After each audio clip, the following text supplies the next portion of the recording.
She broke her engagement to be with the Duke. He chose her sister. Or did he? The carriage didn't just break, it surrendered, shattering Martha's safe, predetermined future into 1,000 wooden splinters and leaving her gasping in the rain at the mercy of the one man who could never be hers. For 32 years, Martha had perfected invisibility. She had learned to occupy spaces without disturbing them, to move through rooms like a ghost, to exist in the margins of her own life. Society had written her story in advance. A full-figured woman of modest beauty would marry a wealthy gentleman of modest character, bear his heirs if he so desired, and fade quietly into the background of a marriage devoid of passion or purpose. It was a predictable life, a safe life, a life that required nothing of her except the acceptance of her ordinariness. Then came Mr. Oliver Silas, a man of 43 years, substantial means, and substantially darker appetites. And the engagement was a transaction, not a romance. Her family needed his money. He wanted a wife who would submit without question, who would never dream of wanting more, who would be grateful for the roof over her head and the jewelry around her neck. Martha, the invisible eldest daughter, was perfect for his purposes. She was resigned to her fate, until the night the carriage wheel broke. It happened on a rain-soaked country road, during one of Silas's possessive tirades. He had gripped her wrist, his voice a whip. "You belong to me, every glance, every thought, mine." The carriage lurched, metal screamed, glass shattered like her hopes, like her dreams, like every version of herself that had ever dared to want something more. In the chaos of the wreckage, bleeding and disoriented, Martha crawled toward the light. That's when he appeared, a rider on horseback, emerging from the mist like something out of a fever dream. Benedict, Duke of Ravenwood, devastatingly handsome, piercing blue eyes, a man who could have any woman in the kingdom, yet he knelt beside her in the mud and glass, and he looked at her, not past her, not through her, at her. "Are you hurt?" His voice was urgent, commanding, real.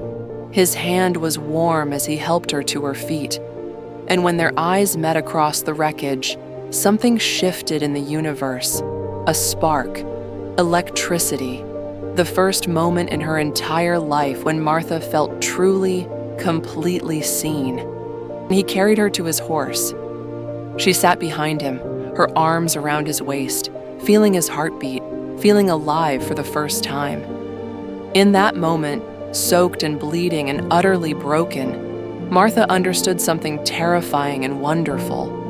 She didn't want to be invisible anymore. She wanted to be seen. She wanted to be seen by him. As they rode toward town, her future, the safe, predictable, suffocating future she'd accepted, scattered like ashes in the wind. Martha didn't know it yet, but she was about to do the unthinkable. She was about to choose herself. If the Duke saved her, would he also love her? And more dangerous still, would she be brave enough to believe it? Because the world had already told Martha her answer. Men like Benedict didn't fall in love with women like her. Men like Benedict loved women like her sister Lily, delicate, beautiful, everything society decreed a woman should be. But in that moment, soaking wet and clinging to a Duke in the darkness, Martha dared to imagine something impossible. She dared to imagine being chosen. What follows is a story of love, jealousy, misunderstanding, and a truth so powerful it burns through fire and rain. Sometimes, the greatest obstacle to love isn't the world around us. It's the voice inside our own heads telling us we're not worthy of it. Martha is about to discover that breaking an engagement is easy compared to breaking the chains we forge around our own hearts. Like, because you know this is about to get complicated, share with someone on their self-love journey. Comment, what's one belief about yourself you're ready to challenge? Subscribe. The drama is about to escalate. Don't miss it. Martha woke with her heart still racing, her arms still remembering the grip around a duke's waist. She lay in the darkness of her room, tracing the phantom sensation of his heartbeat against her spine. The carriage accident had been real. Her body ached to prove it. But the way he'd looked at her, the electricity in his blue eyes, the way he'd carried her like she mattered, surely that had been a dream born from desperation. She dragged herself to the mirror, full-figured, ordinary, the face that had learned long ago to be invisible, the face that should never have imagined a duke could see her and mean it.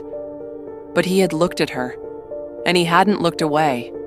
3 days later, Benedict arrived at her home. Martha's hands trembled as she entered the parlor. He stood by the window, sunlight catching the sharp angles of his face, those impossible blue eyes finding hers immediately. "Miss Martha," he said, and his voice was urgent, raw. "I have been thinking of nothing but your well-being since that night. Forgive my boldness, but I must speak plainly. I cannot stop thinking of you. The moment I pulled you from that carriage, something changed in me. You changed me." Martha's breath caught. "Your Grace, you are being kind. It's a natural response to rescue someone from danger. This is not kindness." He stepped closer, frustration etched into every line of him. "This is love, Martha. I am telling you that I love you." The words hung between them like lightning. She wanted to believe him. God, how she wanted to. "I know you are engaged to Mr. Silas. Break that engagement. Choose me instead. Let me spend my life showing you what I see when I look at you." That night, Martha didn't sleep. She wrestled with herself in the darkness. The scandal, her family's ruin, Silas's fury. But staying meant a lifetime of invisible chains. It meant watching Benedict fade into memory while she suffocated beside a man who saw her as property. I am already invisible in this engagement. At least with Benedict, I am seen. She wrote the letter with steady hands. When she delivered it to Silas, his face turned crimson. "You think a duke will marry someone like you? You are ordinary, Martha. He will tire of you, and you'll come crawling back." "I will never come back to you," Martha said, her voice steady despite her fear. "I am choosing to be invisible no longer." She walked out of his house and into her transformed life. Her mother wept. "You have ruined us, Martha. What were you thinking?" Martha held her shoulders back. "I was thinking that I deserved to be happy, and I deserved to be seen." For the first time in her life, she believed it. The milliner's shop smelled of silk and starch and the particular perfume of women who mattered. Lily twirled in front of the mirror, radiant in a pale blue confection adorned with feathers, while shop assistants hovered around her like moths to flame. Martha stood in the corner, trying on a sensible charcoal hat that made her face disappear entirely.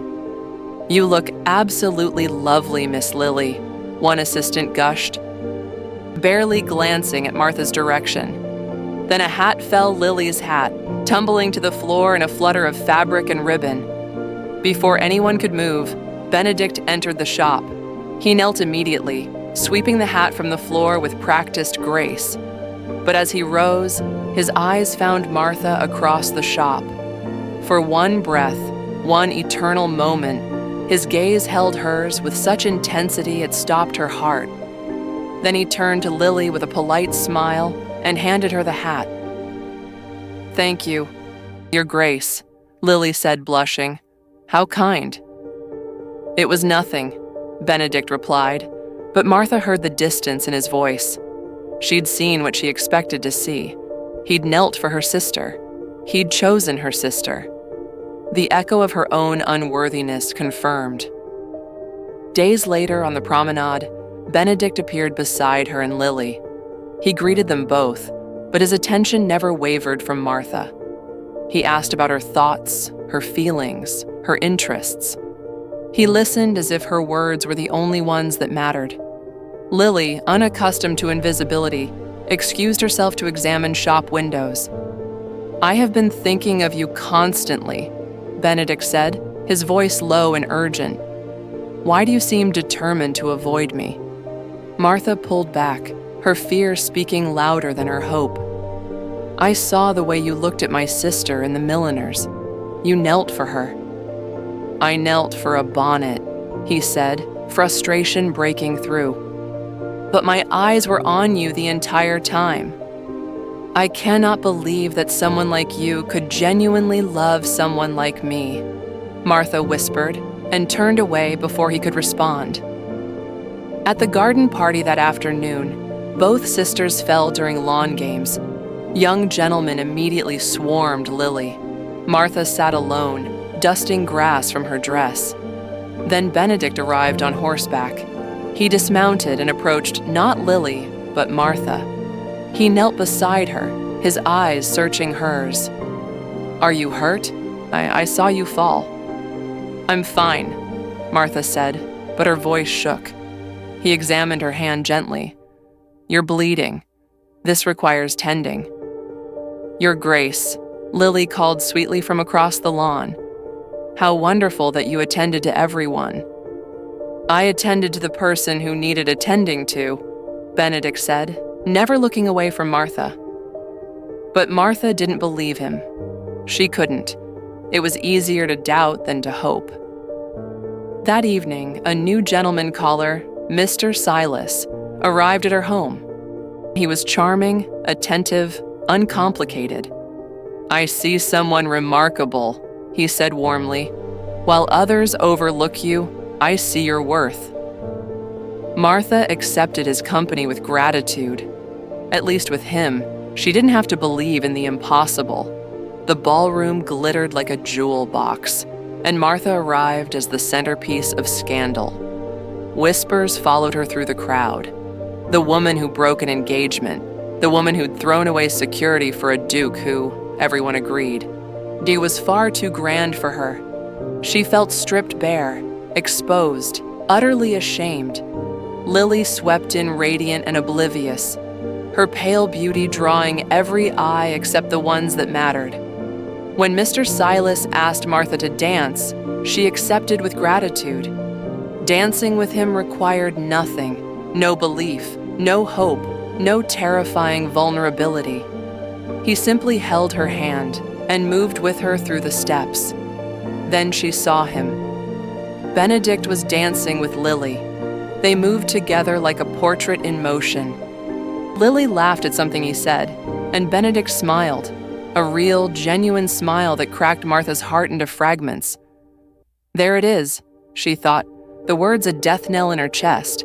He chose her. He was always going to choose her. I was delusional.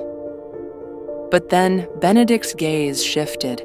It found Martha across the ballroom, and his expression transformed. His jaw clenched. His hand on Lily's waist became iron. His eyes burned.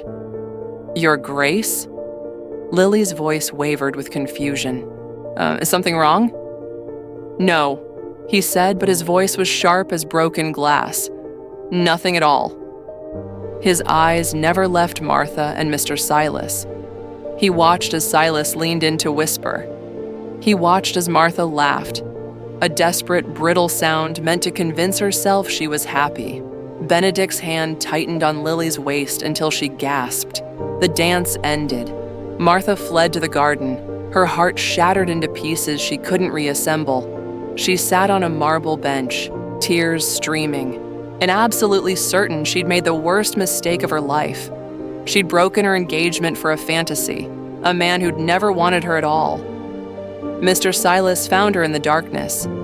He sat beside her, offering his handkerchief, his comfort, his uncomplicated affection. "Your heart is breaking," he said gently. "I wish I could ease your pain." He leaned toward her hand as if to kiss it. Martha didn't pull away. Above them, on a shadowed balcony, Benedict watched.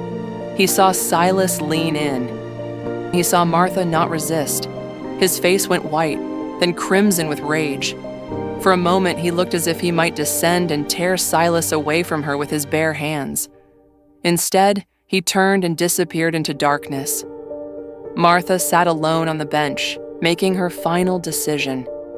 She would accept Mr. Silas's courtship. She would stop waiting for impossible love. She would choose a man who made no demands on her heart, who couldn't hurt her, who wouldn't leave her wondering if she'd ever truly been seen. It was safer this way. It was easier. It was death. Fire came in the dead of night, swallowing the kitchen in hungry orange flames. The servants screamed. The family stumbled from their beds into chaos. Curtains blazing, walls weeping smoke, the entire world reduced to heat and terror, and the acrid smell of their lives burning. They stood in the yard, helpless, watching the destruction of everything they owned.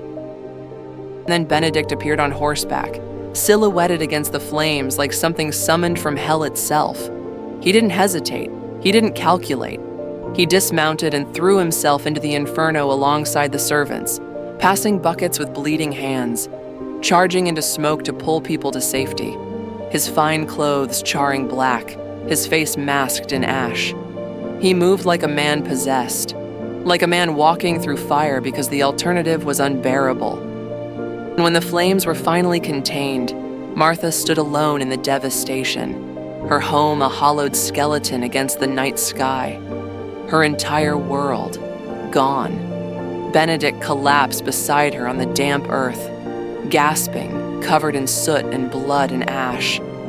For a moment, the chaos fell away. There was only him and her, and the impossible truth burning between them hotter than any fire. "You came," Martha whispered, her voice broken. "You came even though I've been so cruel to you. I would walk through fire for you, Martha." His voice was hoarse, raw, desperate. "I am walking through fire for you. Why can't you see that?" "I am trying. I want to believe." He reached for her, his hand cupping her face with such tenderness it shattered what remained of her defenses. "Then believe this. I love you. Not Lily. Not anyone else. You. I have always loved you." He leaned toward her, and for one breathless moment, the world held its breath. Then Lily appeared through the smoke. "Martha, Your Grace, is everyone safe?" The moment exploded like glass. Benedict's hand fell. Martha stepped back. The spell broke. "Yes," Martha heard herself say, her voice hollow.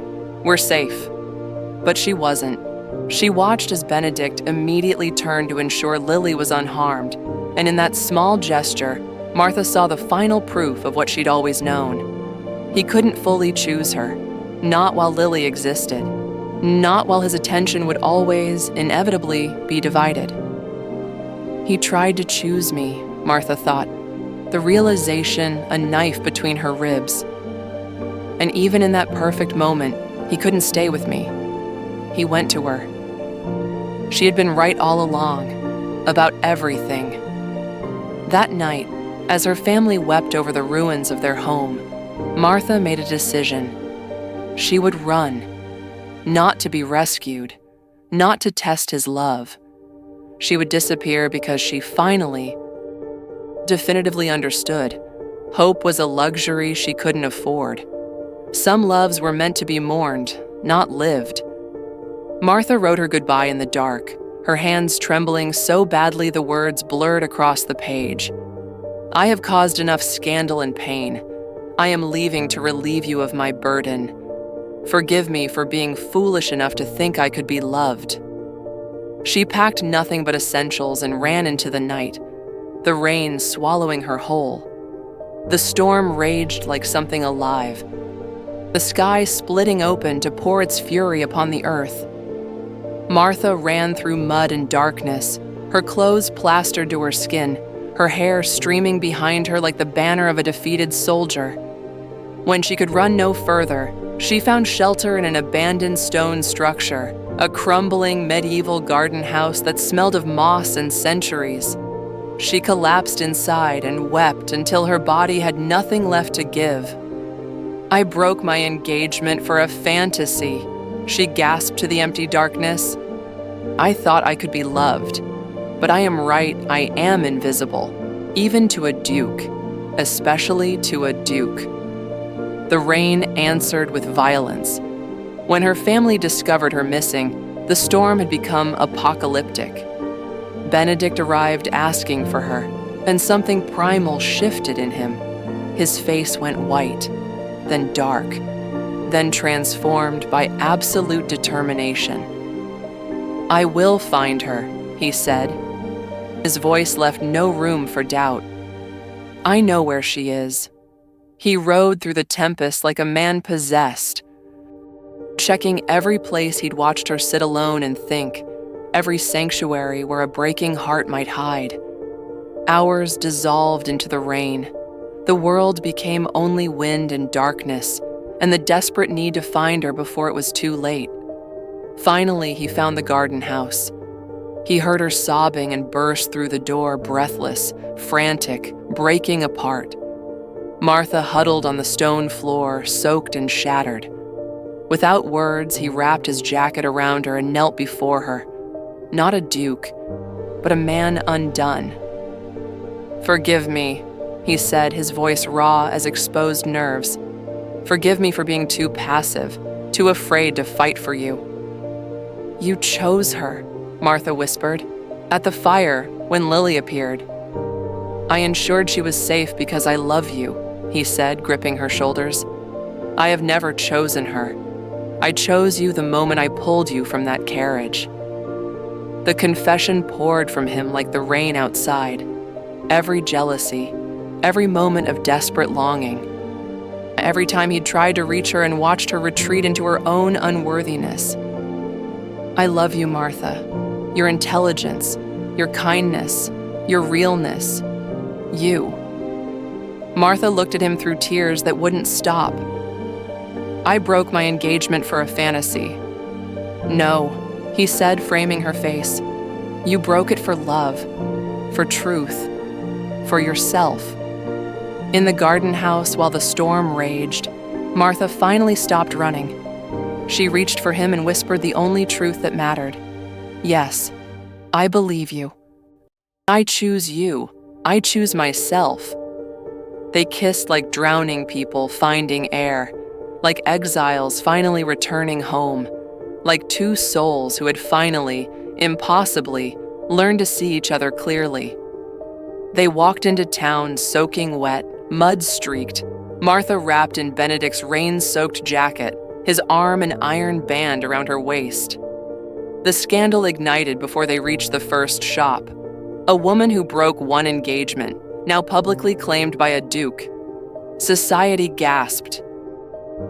Whispers became shouts, became the kind of gossip that traveled faster than horses. Every drawing room buzzed with the delicious scandal of it, the audacity, the impropriety, the sheer impossibility that someone like Martha could inspire such devotion. But Benedict didn't flinch from it. He appeared at every social gathering with her on his arm, his hand never leaving the small of her back. When matrons whispered behind their fans, he raised his voice. When gentlemen questioned her propriety, he silenced them with a look. He made it abundantly clear through every gesture, every public moment, that his choice was Martha. Not the appropriate choice society expected, but the only choice his heart would permit. His unwavering support became her armor. What shocked Martha most was Lily. Her beautiful, delicate sister became her fiercest defender. When the matrons of society turned their backs, Lily turned hers to them with equal coldness. "You are always the brave one," Lily told her privately, squeezing her hand. "I was just following your lead. And besides, I never wanted the Duke. I was always uncomfortable with all that attention. I'm relieved it's you, Martha. Truly." They embraced, and in that moment their bond transformed from sisterhood into something unbreakable, a fortress built against a world that had tried to separate them. Over the following weeks, Martha began to change, not in her appearance, but in the way she inhabited her own body. She stopped apologizing for the space she took up. She stopped hedging her words with doubt. She spoke her thoughts with clarity. She walked with her shoulders back, her chin raised, her eyes meeting the world without flinching. She had internalized something beyond Benedict's words. She had internalized the truth of her own worth. One afternoon, Benedict found her in the garden, standing in the sunlight with her hand on her heart, simply breathing. He came up behind her and wrapped his arms around her waist, pulling her close. "What are you thinking?" he asked. Martha leaned back against him, marveling at how natural this had become, being held, being chosen, being seen. "I'm thinking that I spent so long waiting for someone to make me visible," she said softly. But visibility was never their job. It was always mine. Benedict pressed his lips to the top of her head. "Welcome home," he whispered. Martha realized, for the first time in her life, she truly was home. Not in a place, but in the knowledge that she was worthy of being loved, worthy of being seen, worthy of taking up space in this world, and no one would ever make her invisible again. Benedict took her hand as the sun broke across the horizon, painting the garden in shades of gold and rose. This wasn't the storm-battered garden house where desperation had bloomed into truth. And this was a place of light and life, a private sanctuary he'd somehow found, filled with flowers she didn't recognize and stone paths that wound through carefully tended beauty. He'd planned every detail. They stood together as the morning grew warm, and Benedict held her hand like it was the most precious thing he'd ever touched. His voice, when he spoke, was steady but threaded through with emotion that made her heart stutter. "Martha, I have spent weeks showing you that I love you, and I have stood beside you through scandal and whispers and the cruelty of society's judgment. I have defended you until my voice was hoarse and my patience was tested. But I realize now that all of that was easy." He paused, turning to face her fully, his blue eyes holding hers. "The hard part is this moment, asking you to choose me. Not out of gratitude for standing by you, not out of fear of being alone, but out of genuine, real, active choice." Martha's breath caught. From his pocket, Benedict withdrew a ring. It wasn't ostentatious or dripping with diamonds meant to dazzle society. It was elegant and meaningful, a band of gold with a stone that caught the light like captured sunlight, like promise, like forever. "Will you marry me, Martha?" His voice dropped, intimate and vulnerable. "Not because it's expected, not because society demands it, not because I rescued you from a carriage or fought fire for you or found you in a storm, but because you want to spend your life with me, because you believe you are worthy of love and you choose to receive it from me." Martha pulled him close, and the tears that had threatened all morning finally fell. Tears of joy, of relief, of the profound realization that she had finally come home to herself. "Yes," she breathed against his chest. "Yes, I choose you. I choose myself. I choose us." He slid the ring onto her finger, and it fit perfectly. Not a surprise, because everything about Benedict had always fit her perfectly. He had always known her, seen her, understood her in ways she was still learning to understand herself.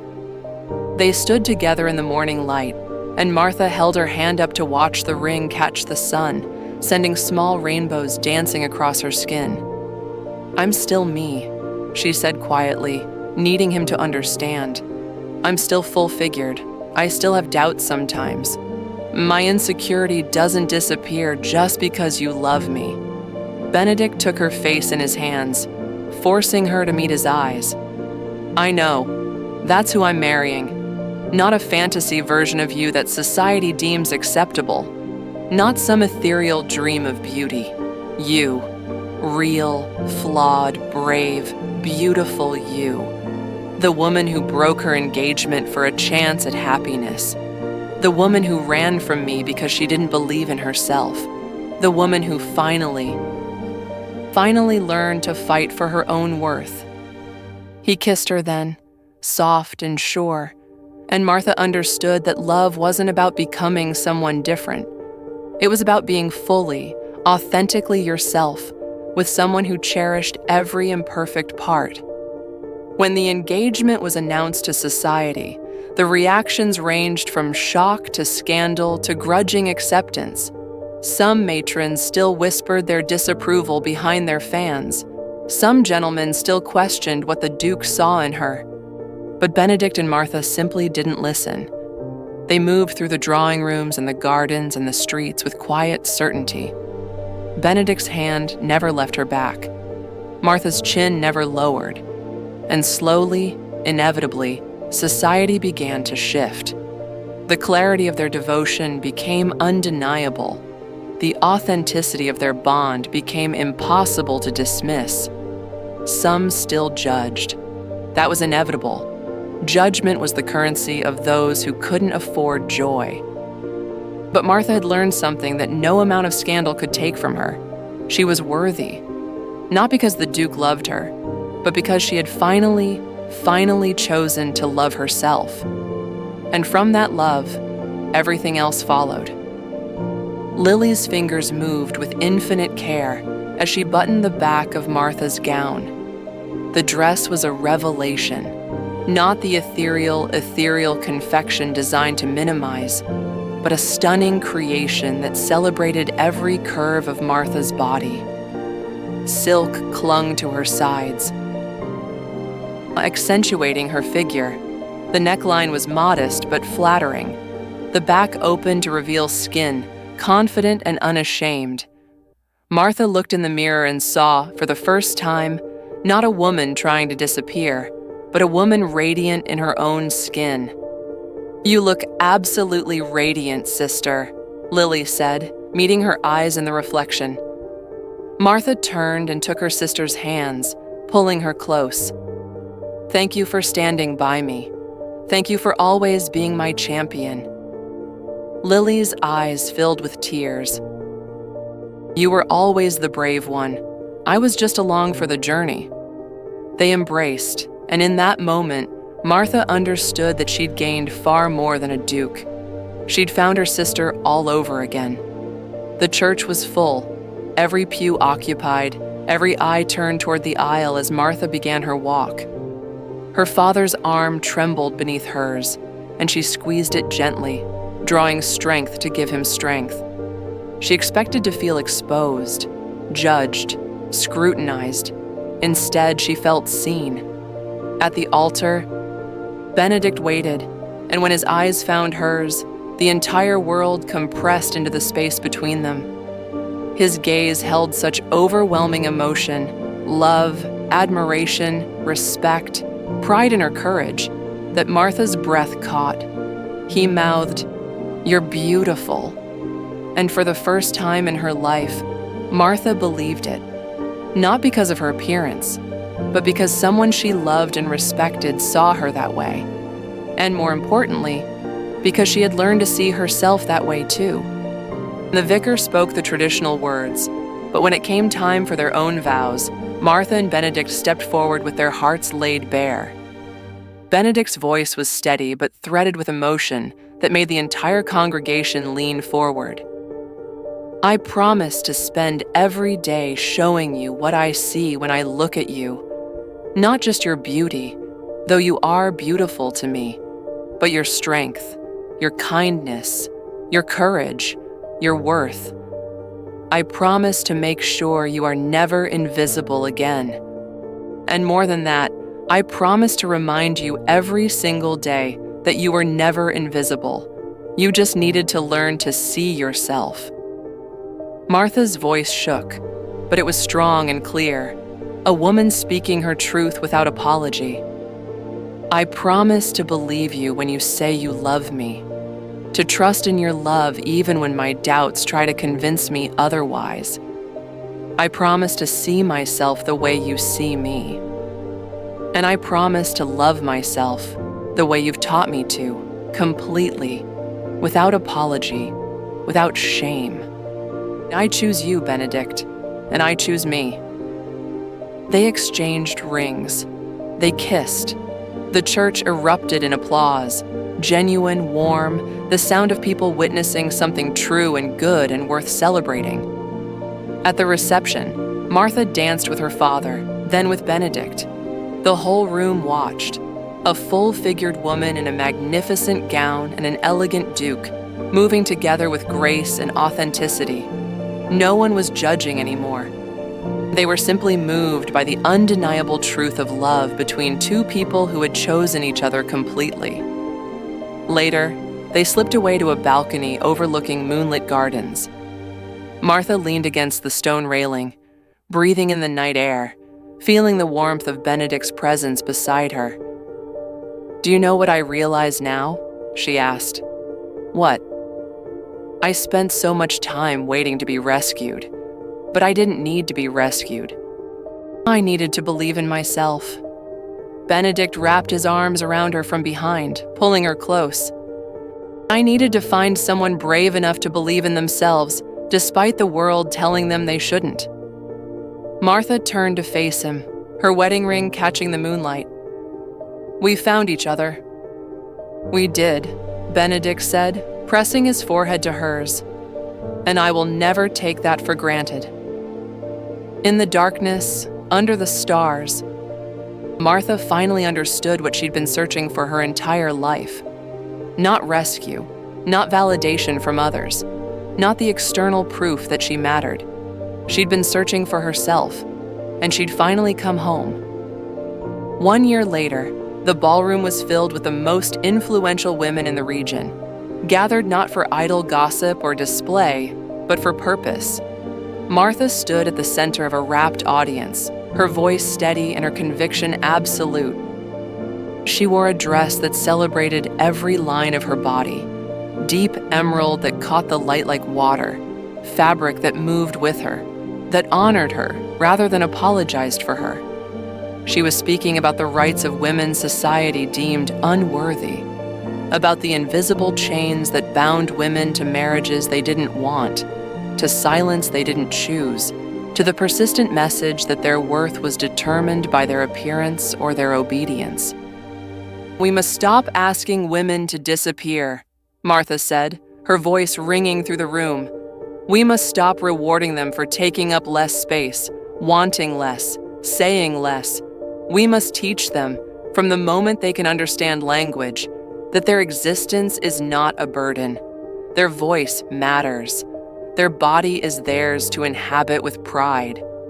People listened, not because she was a duchess, not because of her appearance, but because she spoke with the authority of lived truth.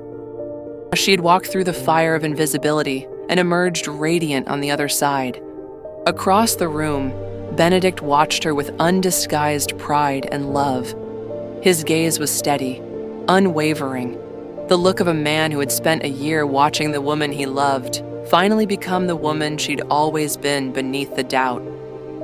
Martha caught his eye and smiled, not seeking his validation, not needing his approval, but simply appreciating his presence. He smiled back. Private acknowledgement between two people who had learned to love themselves and each other with equal ferocity. Later, as the sun began to set, Martha stood alone for a moment, watching the light paint the sky in shades of gold and rose. Her hand unconsciously moved to her heart, and she allowed herself to remember the girl she'd been, the one who tried so hard to be invisible, who believed her own unworthiness so completely that she rewrote every moment of love as rejection. And that girl felt like a different lifetime. Her voice, when she spoke to the emptiness around her, was soft but certain. "I spent so much of my life invisible. Not because others rendered me invisible, but because I had convinced myself that I wasn't worth seeing. I believed that if I took up less space, spoke less, wanted less, then maybe I would be acceptable. But invisibility isn't acceptance. It's erasure. It took a carriage accident, a broken engagement, and almost losing everything to understand. Being seen isn't about someone else's perception. It's about your own belief in your worth. I was wrong about so many things. I believed the Duke had chosen my sister. I believed he could never truly love someone like me. I believed that breaking my engagement was foolish, and that I would crawl back to the safety of someone who didn't see me, didn't challenge me, didn't demand that I believe in myself. But I learned this: his love didn't make me worthy. I was always worthy. His love just helped me see it, and more importantly, it helped me believe it. The woman who saved me wasn't the Duke. The woman who saved me was myself. I saved myself by refusing to accept invisibility, by taking agency, by breaking the chains that bound me, by running toward the truth even when it terrified me, by choosing myself when no one else was choosing me. And once you're truly seen, once you truly see yourself, you can never be invisible again. Martha turned, and in that moment, with the sunset painting her in gold and rose, she was radiant, not because of her appearance, but because she finally, fully inhabited her own existence. She was present. She was purposeful. She was undeniably, unapologetically herself.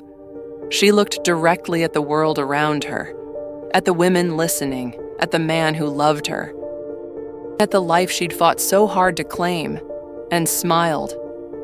"I'm here," that smile said. "I matter. I'm unforgettable." And the invisible girl became a woman who would never fade into the background again. Martha and Benedict lived a long and happy life together, using their privilege to illuminate the invisible women of their world, teaching them to see themselves the way they deserve to be seen.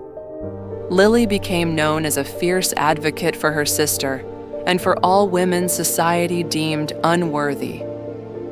Mr. Oliver Silas eventually married a woman desperate enough to overlook his cruelty and lived a small, bitter life, forever wondering what might have been if he'd learned to see people as they truly are.